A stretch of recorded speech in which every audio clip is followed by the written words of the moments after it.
Goeienaand almal. Baie welkom by vanaand se erediens. Geliefdes, bekendes, onbekendes, besoekers, baie welkom hierso, maar dankie dat julle ook hierso is. Dit is 'n groot voorreg om saam die Here se naam groot te maak en saam in hom verenig te staan. Voordat ons begin het 'n paar afkondigings. Baie dankie vir almal wat by die kamp was en die wat gehelp het met die reëlings. Dit was 'n verskriklike lekker ervaring. Baie opbouende ervaring vir almal om daar so saam te gewees het. Ek dink julle sal met enigiemand praat wie daar was en hulle sal sê dit was vir hulle lekker. Groot geleentheid om ook mense om mekaar beter te leer ken. Ek wil net sê, ja, ons kyk nou maar wie wen volgende jaar die potjiekos kompetisie, maar hierdie jaar se was baie lekker. Dit was 'n baie noue stryd, maar ek dink die span wat gewen het was die beste span. So, verdere net ons wil net 'n praktiese ding hierso regstel. Daar's ons 'n dis anders in die blaadjie as wat dit in die fisiese blaadjie is wat dit in die elektroniese blaadjie is. So Lydia Sander het nie haar sleutelbeen gebreek nie. Vida het. So ons wil net vir Vida sê baie sterkte. Jammer dat julle nou dat mense gedink het julle was saam in 'n ongeluk hierdie dag, maar baie sterkte en hoop jy herstel ook baie spoedig. Dan dink ons ook aan Paula Kombring. Sy gaan deur 'n beproewende tyd op die oomblik. Haar ma se gesondheid is nie baie lekker nie en sy het ook nou onlangs geval, maar haar jongste dogter het ook 'n beroerte gekry. So ons harte gaan uit na haar toe. Ons bid vir haar en ons bid dat die Here ook herstel sal bring en bystand sal gee in hierdie tyd. Dan wil ek ook net graag noem, daar is 'n studente Bybelstudie wat begin is. Dit vind plaas op Donderdag om 7:00. Meestal by ons huis of hierso in die gemeente, maar daar's 'n WhatsApp groep. So indien julle betrokke wil raak, keer my net voor na die diens, gee my julle nommer. Dit is al klaar baie lekker. Dit is regtig goed om op Donderdag so by mekaar te kom en in die week net in 'n mense besige skedule saam die Here te kan grootmaak en ook saam meer van hom te leer.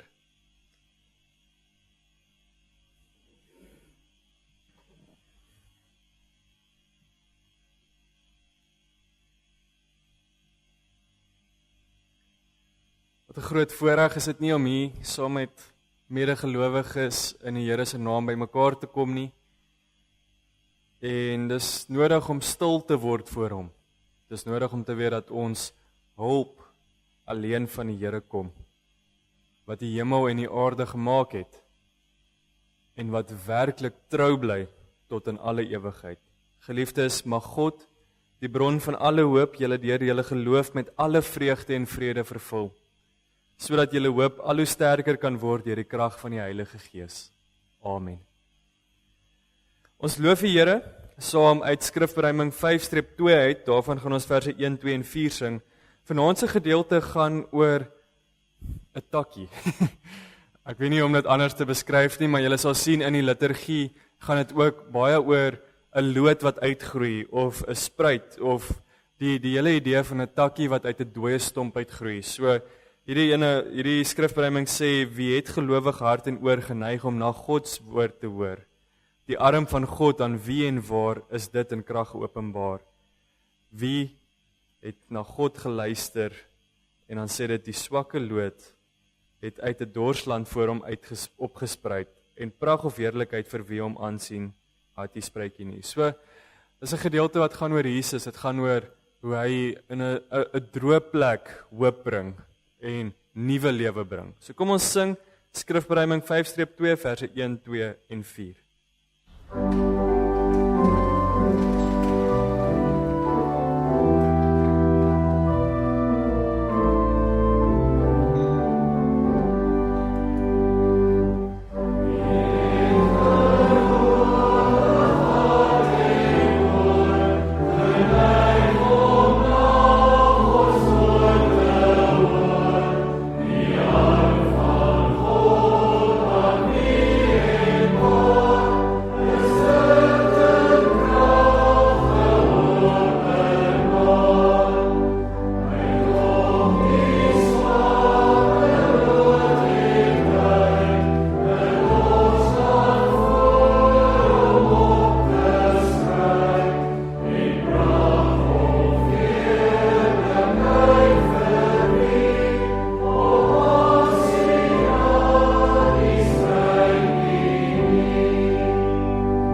bid saam. Ons Vader, ons dankie dat ons vanaand die geleentheid het om hier by mekaar te kom. Dat U na ons toe uitreik, dat U ons vasgryp, dat U ons harte verander, dat U hierdie harte van klip wegvat en vir ons harte van vlees gee, harte wat klop vir U en U evangelie. U het alles gemaak. U is die begin en die einde. U is wonderlik, ewig groot. Daarom kan ons nie anders as om voor U neer te val vanaand en te sê, ons is so onheilig in U oë nie. Ons kan nie anders as om te sê dat ons sonde so groot afstand tussen ons en U veroorsaak het nie. Ons bid dat U Gees aan ons die plekke sal wys waar ons sonde maak dat daar hierdie groot afstand tussen ons en U is. Dat ons kan weet dat U Seun, ons Here Jesus, daardie afstand afgebreek het. Daai skeiding weggeneem het. Hoop gegee het vir 'n baie hopelose situasie. As dit van onsself afgehang het, sou ons dit nooit kon gedoen het nie. Sou ons nooit sterk genoeg gewees het om te betaal vir ons sonde nie. Sou ons maar net voortgedwaal het in ons sondigheid. Tog het U in U genade en in U almag van die begin af geweet dat U liefde op die sigbaarste manier vir ons gaan wys deur U Seun te offer. Ons dankie dat hy uit die doodheid opgestaan het. Ons dankie dat hy regeer tot in ewigheid en dat ons aan hom kan vashou. Ons Here Jesus, dis 'n groot voorreg om U te dien. Ons bid dit in ons Here Jesus se naam alleen. Amen. Kom ons sing saam Psalm 33 verse 7, 8 en 9. Ons lees hierso, die oorlogsperd kan nie behou nie, hoe hy ook aanstorm met geweld. Hy red nie met sy eysterklou nie, wat grimmig neerdreun op die veld. Maar die Heer se oë straal met mededoe, op wie klein van krag voor hom stil versla, in hul donker dae op sy goedheid wag. Hierdie die vergelyking van die wêreld se oorlog.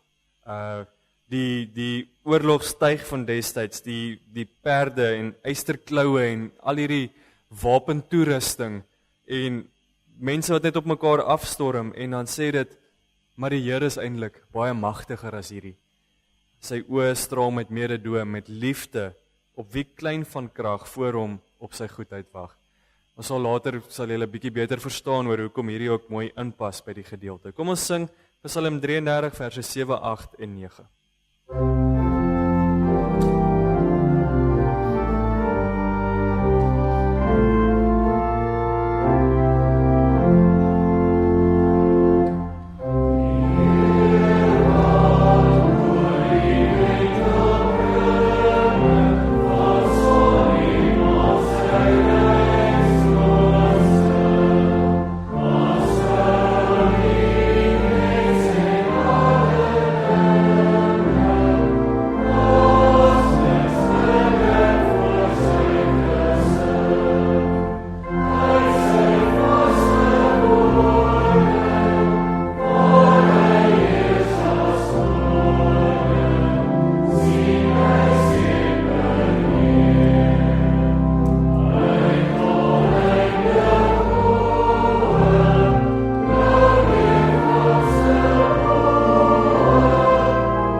Ons skriflesing vanaand kom uit Jesaja 11 uit. Daarvan gaan ons saam lees verse 1 tot 10 en ons teksvers is ook vers 1.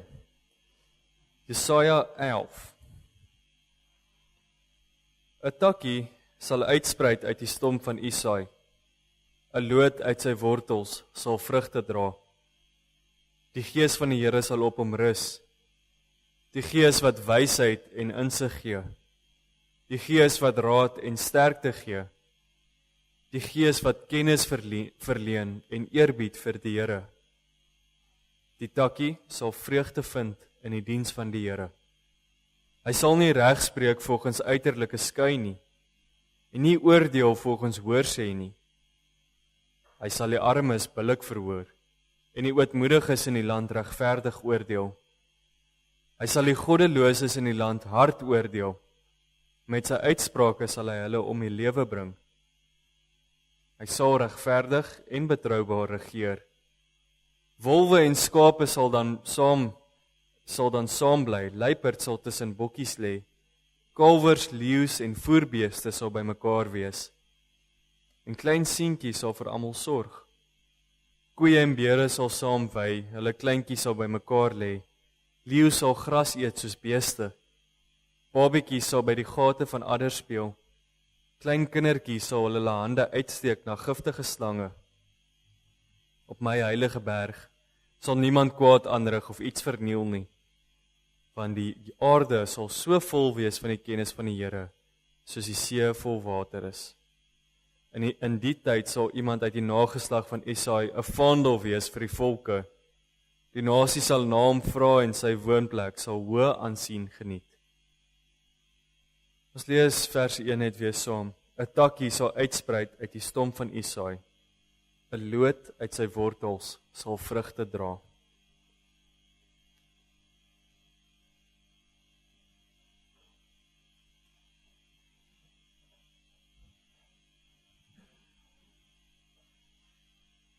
Die afgelope ruk voel dit asof daar daagliks nuwe slegte nuus is. Van oorlog, stygende oliepryse, korrupsie, swaar kry, droogte en nood. Die een dag bom die een nasie die ander dag word hulle weer teruggebom in weerwraak. En ons wêreld word al hoe meer polariserend, dit beteken ons word al hoe meer uitmekaar uitgedryf. En die leiers byt hierdie uit. Ons word teen mekaar afgespeel. En dit voel ook asof leiers net dink aan wat vir hulle en hulle maats die beste moontlike uitweg sal wees. Mense aan die onderkant ly, mense kry ly honger, mense kry swaar.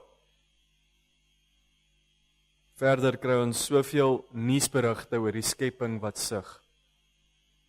Droogtes, brande, vloede, sterk winde, alles besig om deur mekaar te word. Dis moeilike omstandighede, dis onseker omstandighede waarin die wêreld op die oomblik is. En hierdie omstandighede waarin ons onsself vandag bevind, stem tot 'n baie groot mate ooreen met wat in Juda gebeur het. Die koning van Juda, op daai tyd Agas, wou self planne maak om te onderhandel om sy mag te behou, in plaas daarvan om op die Here te vertrou vir uitkoms. Deur Agas se optrede was die land korrup, vol boosheid en onsedelik, en daar was soveel afgodediens en al die verkeerdste dinge waarna 'n mens kan dink het daar plaasgevind, terwyl hierdie koning op die troon gesit het. Die leiers van die volk het nie gedoen wat reg was in die oë van die Here nie. Klink dit nie vir ons maar baie bekend nie? Is dit nie maar waarmee ons elke dag gekonfronteer word nie? So gereeld wil ons sê, maar in die ou dae was alles beter. Israel se ou dae was nie beter nie. Ons wil gereeld sê, dinge het beter gewerk, maar die ou dae het ook sy eie probleme gehad, sy eie worsteling. En die rede hiervoor is die mens bly dieselfde, die mens verander nie. Ons kan dalk alles rondom ons so gerieflik as moontlik maak, ons kan doen net wat ons wil om tegnologies vooruit te gaan, maar in ons kern is ons maar net so sondig, soos wat dit duisende jare terug in Juda was. Dis 'n kernprobleem. Dis iets fundamenteel in ons wat moet verander. Menslik gesproke is dit hopeloos vir ons. Ons kan niks doen om onsself te red nie. Ons het een ding lief en dis die sonde. Ons wil van die Here af weghardloop. Ons wil alles doen om mag te behou op plekke. Ons wil alles doen om die Here se alles wat die Here toekom vir onsself toe te eien. Dis hopeloos. Maar in hierdie hoofstuk gee die Here hoop. En dis waarop ons vandag ons volle aandag moet vestig. Nie alles wat skeefloop nie, nie die bekommernisse oor môre nie, nie die hartseer en verlatenheid wat ons dalk vandag kan voel en ervaar nie, maar die hoop wat alleen van God afkom. Die hoop in die vorm van 'n persoon. Kom ons kyk hoe die Heilige Gees ons hierdie gedeelte ontvou. Om hoofstuk 11 beter te verstaan, is dit nodig dat ons kyk na die gebeure wat dit vooraf gegaan het. Hoofstuk 7 tot 11 van Jesaja speel af in 'n tyd waar daar groot onrus in die omgewing van Israel en Juda was. Ons kan vir julle die kaart hier wys. Die twee ryke het geskei na Salomo, omdat Salomo se nasate baie swaar laste wou gesit het op almal, en die mense in Israel wou nie meer dit toelaat nie, en toe daar 10 van die 12 stamme van Israel het na die noordryk toe gegaan van Israel, en 2 stamme na Juda toe. So julle sal hierso sien Juda, maar die Here het tog aan Dawid beloof, daar sal altyd iemand uit Dawid se nageslag uit op die troon sit. Daarom het Juda eintlik behoue gebly, nog steeds in hierdie stryd en in hierdie ongehoorsaamheid. Maar nou is ons in 'n tyd waar daar baie groot onrustigheid is in die omgewing van Israel en Juda. Want Israel en Aram, julle sal sien daarso regsbo, is in 'n bondgenootskap om hulle self te beskerm teen die Assiriese ryk. 'n Baie groot magtige ryk, 'n wrede ryk wat regtig daarop uit was om almal oor te neem. En hulle wou graag hê, Israel en Aram wou graag hê dat Juda moes saamwerk om die Assiriese ryk te keer. Maar Juda wou nie saamwerk nie, hulle het hulle eie plannetjies gehad. Daarom besluit Aram en Israel nou om op te trek teen Juda. Hulle wil nie saam met ons werk nie, so kom ons val hulle aan. Dis 'n baie geldige redenasie wat hulle daar gebruik het. En wat hulle toe wou doen is om Juda se koning Agas te vervang met 'n koning wat saam met hulle sou optrek in Assirië. So hulle val eers vir Juda aan, want hulle wou eintlik Juda se samewerking hê. En in 2 Kronieke 28 lees ons dat Agas nie gedoen het wat reg was in die oë van die Here nie, soos sy voorvader Dawid nie. Hy het afskuwelike dinge gedoen en nie die Here gedien nie. Die Here het hom toe oorgegee in die mag van die koning van Aram en Israel. En dit was 'n verpletterende nederlaag wat vir Agas toegedien is. In hierdie nederlaag is sy seun doodgemaak en die onderkoning tesame met baie soldate.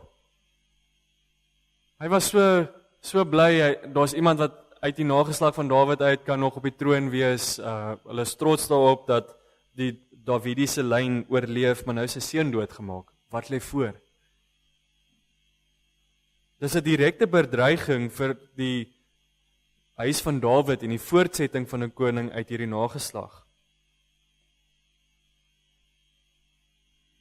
En in 2 Samuel 7 vers 16 sien ons dat God aan Dawid beloof het dat daar altyd iemand uit die nageslag van Dawid uit op die troon sal sit. Dus is daar nou baie groot vrees en paniek onder die volk van Juda. Want menslik gesproke beteken hierdie die einde van die dinastie. Die koning se seun is dood, die prins is dood, maar daar's soveel volke wat net Juda op een slag aanval. En die Here stuur vir Jesaja om vir Agas te sê, vertrou op die Here. Hy lei vir Jesaja om vir Agas aan te moedig en van die Here 'n teken te vra wat die belofte bevestig dat die Here hom sal beskerm. En dan lees ons in Jesaja 7 dat Agas geweier het om 'n teken van die Here te vra. Hy wou hierdeur wys dat hy eintlik baie vroom en opreg is, maar in sy agterkop was hy al reeds besig om planne te maak om met Assirië 'n alliansie te vorm vir beskerming. Dit was 'n verskriklike deurmekaar tyd in die geopolitiese omgewing van daai tyd, maar vandag nog steeds so. Maar Agas het nie geluister na die woord van God wat deur die profeet gespreek is nie, en hy wou sy eie planne maak. Hy het nie op die Here vertrou om hom uit hierdie situasie uit te red nie, maar op Assirië. En dan begin boonop dit het Agas ook verkeerd opgetree deur die tempel van die Here te verontreinig. Hy het vreemde gode daaraan bid, hy het aangemoedig dat mense in die Here se tempel vreemde gode aanbid. En die mense van Juda het onder die besluite van Agas, hierdie slegte leier, gelei. En as straf vir sy verkeerde optrede stuur die Here toe hierdie mense met wie Agas so graag 'n alliansie wou vorm, die Assiriërs, stuur die Here toe hulle om Juda oor te neem en aan te val. En die ergste van alles is hoe slegter en slegter dit met Agas begin gaan, verval hy verder en verder in afgodediens. Hy het selfs gedink dat hy die Assiriërs en die Arameërs se afgode moet aanbid, omdat dit duidelik vir mense die oorwinning gee. Maar dit het net veroorsaak dat hy vinniger tot 'n val kom. En is iets wat in ons lewens ook baie gereeld voorkom. Ons is vas oortuig ons moet meer doen van dit wat eintlik besig is om ons verder van God af weg te dryf. Die oplossing van my probleme en my sonde lê meer in die sonde, die oplossing vir my probleme lê meer in van die sonde doen, lê in meer van hierdie spesifieke sonde doen, in plaas van net losbreek daarvan en weer teruggaan na die Here toe. Dis 'n verslawingssiklus. Ek soek meer van die ding wat eintlik my verder van die Here af wegdryf. Agas was dus 'n baie slegte voorbeeld. Hy het nie vir die volk gewys wat dit beteken om God te dien nie. Hy wou liewers op mense en vreemde afgode vertrou in plaas van die beloftes wat God aan hom gemaak het. En op die ou einde het dit sy en die hele Juda se ondergang veroorsaak. 'n hopelose situasie. Het ons nie ook al beleef hoe dat dinge van sleg na hopeloos gaan wanneer ons doof is vir die woord van die Here nie? Hoe ver ons al van die Here afgedwaal het, dat ons nie enige uitkoms uit ons situasie kan sien nie. Dit gebeur so maklik dat ons afgestomp raak vir die Here se woord. En dit lei dan daartoe dat ons eie plannetjies wil maak. Plannetjies wat lei tot verdere agteruitgang en hartseer. Dis vir ons 'n waarskuwing om nie van God se woord af te dwaal nie. En vir onsself afgode te gaan soek wat inpas by ons eie planne nie, want dit gaan ons teleurstel. Menslik gesproke is hierdie situasie baie hopeloos. Menslik gesproke is daar geen uitkoms nie. Menslik gesproke is ons wêreldsituasie baie hopeloos. In die afgelope 100 jaar is al miljoene mense dood as gevolg van leiers wat net mag wil hê en mense wat mekaar wil uitmoor, en dit hou nie op nie. Ons het gedink ons het 'n tyd van vrede en dit voel net asof dit erger en erger word. Gelukkig is dit God wat hoop gee en nie mense nie. En dis waarop ons vandag ons hoop plaas. Soos wat die konings van Juda net al hoe meer en meer teleurgestel het God dit duidelik gemaak dat die volk nie al hoop moet plaas in hierdie mense nie. Mense stel teleur. Mense is verrot tot in hulle kern. Selfs die beste mense, selfs Dawid, wat die regte dinge in die oë van die Here gedoen het, het gestruikel en val. Daarom sê God dat die hoop lê by 'n toekomstige koning. 'n Perfekte koning. Hierdie koning kom van God af. Hierdie koning sal die mense lei. Hierdie koning is die Messias van God. En alhoewel die mense nou ly onder hierdie moeilike omstandighede as gevolg van Agas se sondes en Assirië se onderdrukking, moet hulle God vertrou vir wat hy in die toekoms gaan doen. Hy sal sy volk nie verlaat nie, maar 'n redder, 'n Messias stuur, en hy sal hulle red van onderdrukking en hulle vestig as sy heilige volk. Hoekom sal die Here 'n redder stuur vir mense wat hom verag, vir mense wat eintlik ontrou is aan hom en afgode wil dien. Kom doen die Here dit? Eerstens genade, definitief sy liefde wat hy wil bewys, hy loop oor daarvan van sy troue liefde, maar ook uit sy getrouheid aan die belofte wat hy aan Dawid gemaak het.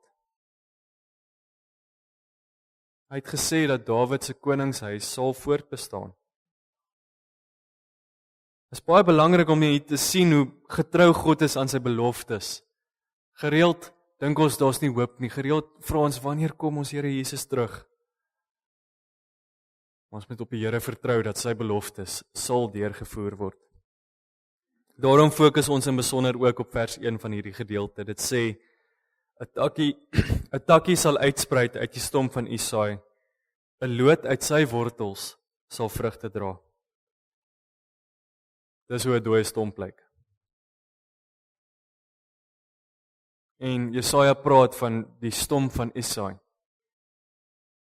En die beeld hier is 'n boom wat tot so mate vernietig is dat dit nie lyk asof daar enigsins meer lewe in dit is nie. 'n Dooie stomp. Hoekom die stomp van Isaai? Isaai is Dawid se vader. En daarom is Jesaja besig om te praat van die geslag van konings uit die stam van Dawid. Die profeet het gesien, die Here het aan die profeet gewys dat die omstandighede baie sleg gaan. En dit gaan sleg word vir die volk van God. Dawid se nageslag sal tot so mate verswak dat dit sal lyk asof dit dood is. Hierdie dooie stomp. Dit sal lyk asof Dawid se nageslag heeltemal uitgewis is.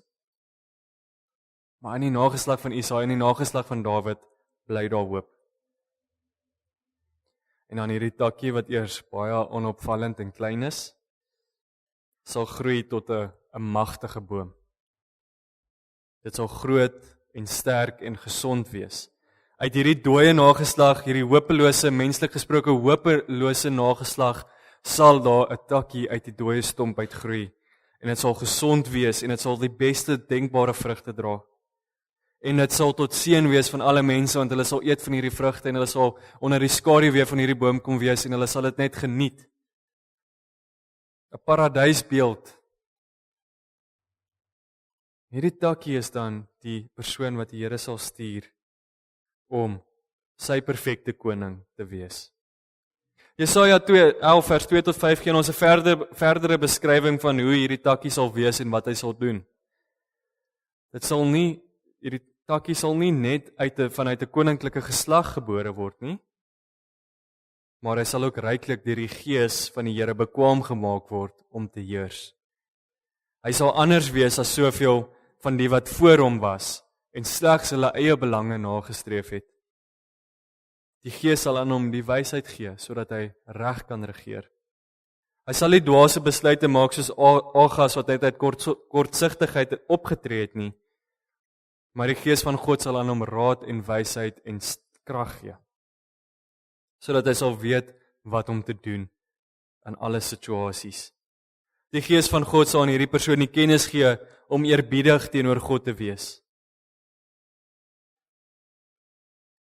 En hierdie twee beskrywings van die Gees se gawes, naamlik kennis en eerbied, dui daarop dat hierdie persoon werklik 'n intieme verhouding met die Here het. Hierdie gawes sal aan die takkie die mag gee om anders as die dwaase Agas te regeer. Die probleem met baie van die konings uit die nageslag van Dawid was dat hulle regeer het uit 'n behoefte om gehoorsaam te wees aan die Here nie, hulle wou net gehoorsaam wees aan hulle self. Maar God se regeerder, hierdie takkie, sal anders wees. Hy sal vreugde vind in die diens van die Here. Hy sal nie mense oordeel op hulle uiterlike voorkoms en reputasies nie. Hy sal kyk na hulle harte. Hierdie persoon sal Dawid se gelyke of selfs meerdere wees. Hy sal nie bevooroordelend wees teenoor ryk en magtige mense nie. Hy sal homself besig hou met wat reg is volgens God se standaarde. En dit word verder bevestig met die woorde dat hy goddeloses in die land hard sal oordeel. Goddeloosheid sal nie meer verdra word of geduld word nie. Daar's niemand wat sy kragte kan teenstaan nie, en daar sal nie ongeregtigheid in sy koninkryk wees nie.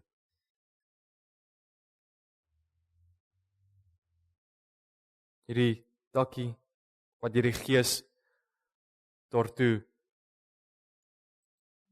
in staat gestel word om perfek te regeer, is God se perfekte koning.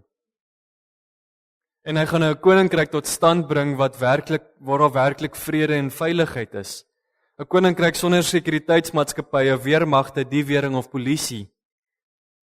En dit word beklemtoon in die beelde wat in verse 6 tot 8 gebruik word. Hierdie toekomstige koninkryk word beskryf met iets wat gelyk is aan die paradys voordat Adam en Eva teen God gesondig het.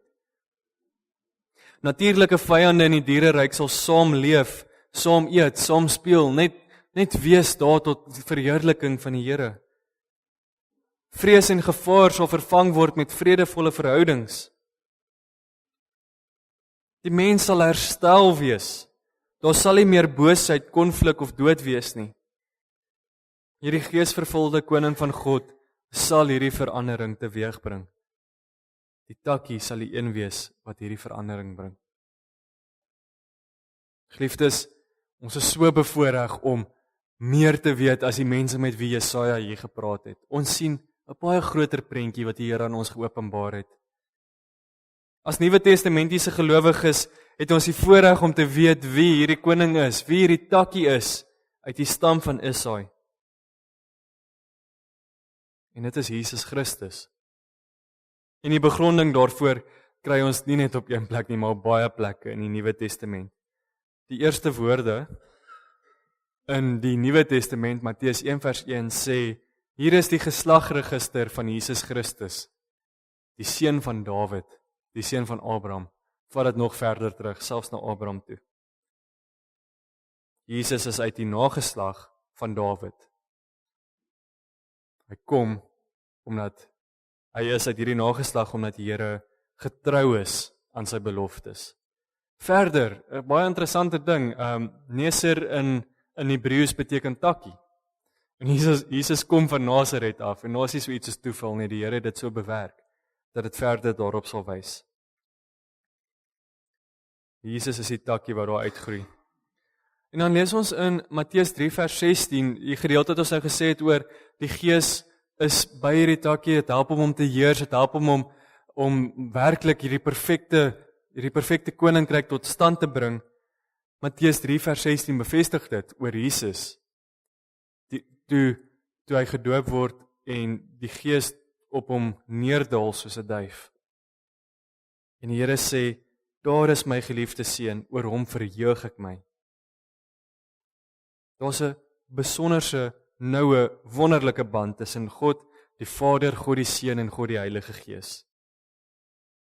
En die woorde geliefde en seun is 'n getuienis van hierdie nabye verhouding. Geliefde is ook 'n titel vir die Messias van God, die Here wat sê, daar is my geliefde seun, die redder, die takkie wat sou kom, Jesus Christus.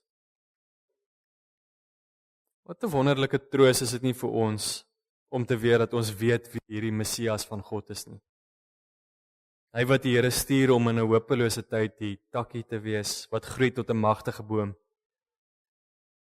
Jesus Christus is nie 'n mens, 'n blote mens wat maar net mooi geleef het en 'n goeie voorbeeld vir ons was nie. Nee, hy is die een wat God aan die volk beloof het, die ewige koning uit die stam van Dawid. Handelinge 13 vers 22 getuig vir ons van die verband wat daar is tussen Dawid en Jesus met hierdie woorde. Ek het in Dawid, seun van Isaai, 'n man na my hart gevind. Hy sal al my opdragte uitvoer. Uit hierdie man se nageslag het God volgens sy belofte Jesus as verlosser vir Israel laat voortkom.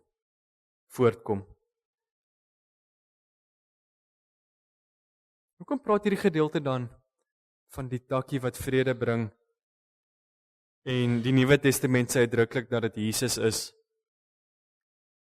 Maar daar is nog steeds soveel haat en gebrokenheid in hierdie wêreld. Dit wil voorkom asof die woorde van vers 6 tot 8 ons om die bos lei. Daar is nie vrede tussen natuurlike vyande nie.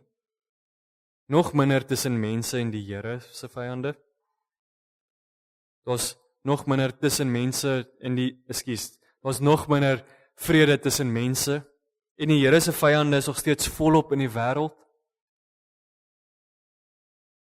Die rede hiervoor is dat God se koninkryk met die koms van Jesus na die aarde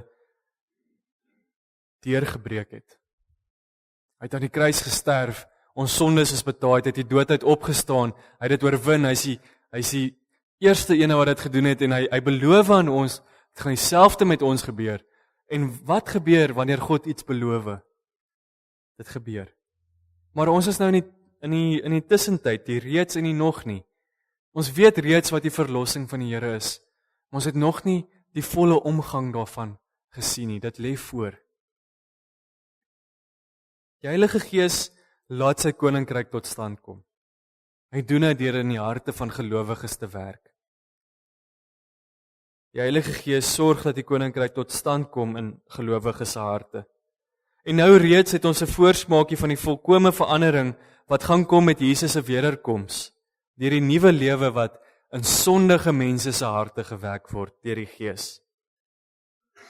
En dis ook hoe God wil hê sy koninkryk moet kom en ons moet hom vertrou daarin. Dit gebeur nou in ons harte, dit kring uit na medegelowiges, verder kring dit uit na 'n gemeente wat die Here dien. Ons sien 'n baie groot gedeelte van hoe die Here se koninkryk hier gaan wees. Gister op die kamp was al 'n oomblik waar daar net vrede was, almal het lekker volleybal gespeel, mense het gekuier, mense was gesellig saam. In alledaagse gesprekke het die mense gepraat oor hoe goed die Here is. En vir 'n oomblik daar het ek gedink, ek sien regtig uit na die nuwe koninkryk van die Here, want hierdie is 'n voorsmaakie daarvan. En dis hoe die Here dit reeds vir ons wys hierso. Die wêreld is nou in die groeipyne van 'n nuwe skepping. En ons ervaar nou vreeslike geboortepyne.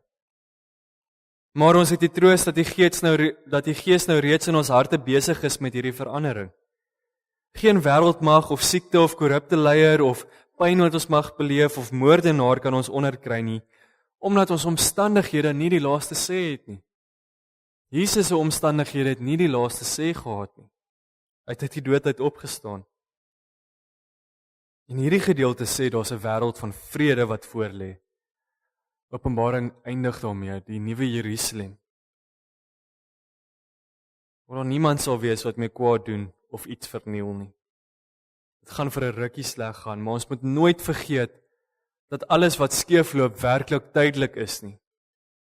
Ons moet uitsien na Jesus se wederkoms. Ons moet bid dat dit so gou as moontlik mag gebeur, maar ook die Here vertrou dat dit op sy tyd sal gebeur.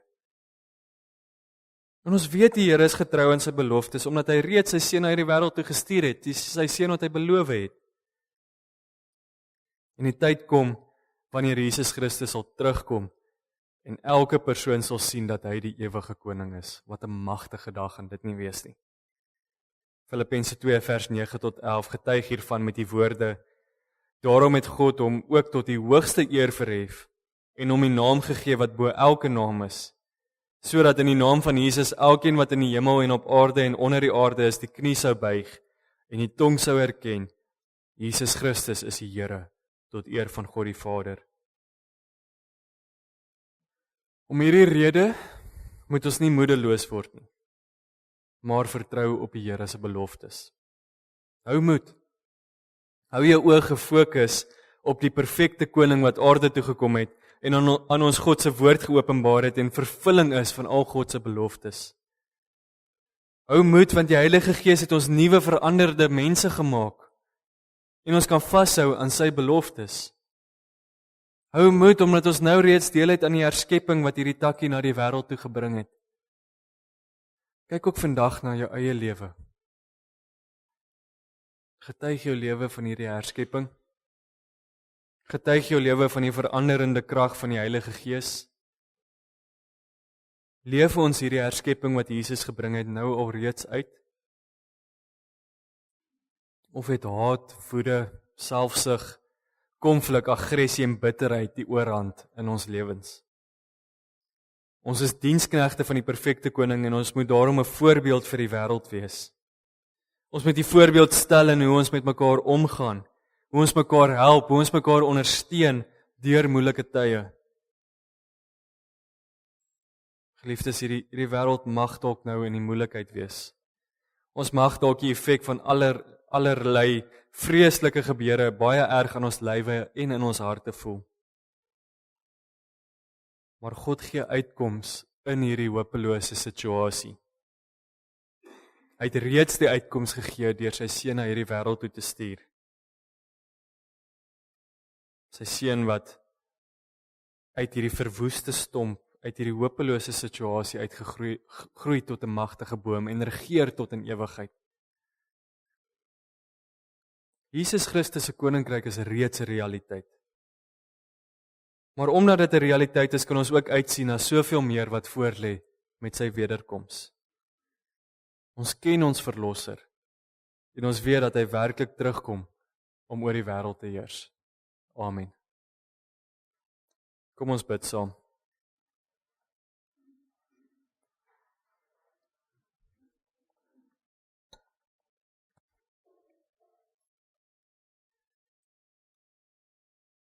Ons Vader, ons is tot stilstand geruk deur u woord.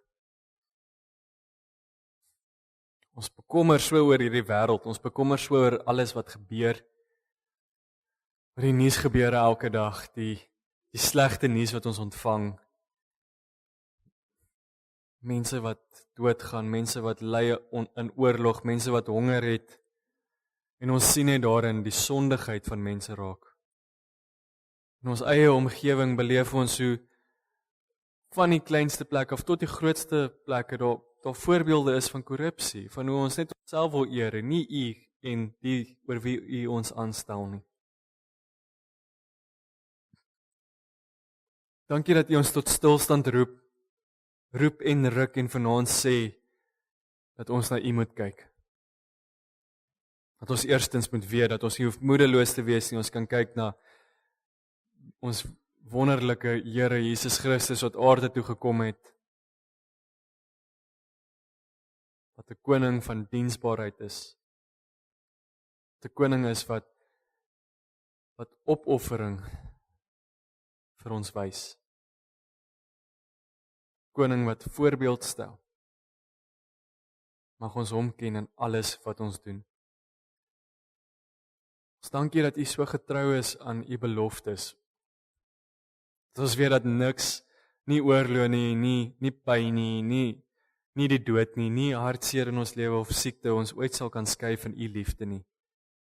En dat daar werklik 'n dag kom wat alles herskep gaan word en ons nie eers die son gaan nodig hê nie, want u lig gaan net skyn oor ons.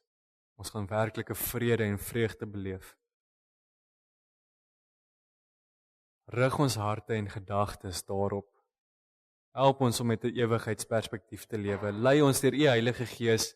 Dankie dat u Gees ons harte van klip verander in harte van vlees en dat ons kan sê daardeur deur die aanmoediging en die leiding van die Heilige Gees ons behoort aan u. Mag ons in hierdie week ingaan met hierdie bewustheid, selfs in die moeilikste omstandighede bly wees, want u gee aan ons soveel moed en hoop. Ons bid dit alles in die takkie uit die stomp van Isaai, ons wonderbare raadsman, ons ewige koning, ons vredevors, Jesus Christus, wat van nou af regeer tot in alle ewigheid en vanuit alle ewigheid uitregeer het. En ons bid dit in sy naam alleen. Amen. Ons gaan nou saam sing uit lied 175 uit, Majesteit, glansryke heerlikheid, ons wil Jesus, die koning, hulde bewys. Net om ons gedagtes te heroriënteer, om te besef, Jesus is ons koning, en is hom wat ons dien. Daar is ons net een vers, ons sing die hele lied saam, kom ons sing lied 175, saam.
Geliefdes, ontvang die seën van die Here en sing ons daarna saam die Amen.